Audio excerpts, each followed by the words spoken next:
Praise the Lord. இன்றைய தியானம் யாக்கோபு 5ஆம் அதிகாரம் 12 முதல் 16 வரை. விசேஷமாய் என் சகோதரரே, வானத்தின் பேரிலாவது பூமியின் பேரிலாவது வேற எந்த ஆணையினால் ஆவது சத்தியம் பண்ணாதிருங்கள். நீங்கள் ஆக்கினைக்குள்ளாக தீர்க்கப்படாதபடிக்கு உள்ளதை உள்ளதென்றும் இல்லதை இல்லதென்றும் சொல்ல கடவீர்கள். உங்களில் ஒருவன் துன்பப்பட்டால் ஜெபம் பண்ண கடவன். ஒருவன் மகிழ்ச்சியாய் இருந்தால் சங்கீதம் பாட கடவன். உங்களில் ஒருவன் வியாதிப்பட்டால் அவன் சபையின் மூப்பர்களை வரவழைப்பானாக. அவர்கள் கர்த்தருடைய நாமத்தினாலே அவனுக்கு எண்ணெய் பூசி அவனுக்காக ஜெபம் பண்ண கடவர்கள். அப்பொழுது விசுவாசமுள்ள ஜெபம் பிணி ஆளியை ரட்சிக்கும். கர்த்தர் அவனை எழுப்புவார்.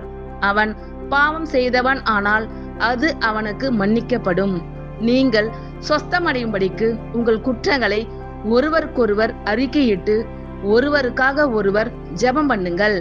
நீதிமான் செய்யும் ஊக்கமான வேண்டுதல் மிகவும் பலன் உள்ளதாய் இருக்கிறது. ஆமேன். கர்த்தர் உங்கள் அனைவரையும் ஆசீர்வதிப்பாராக. God bless you all.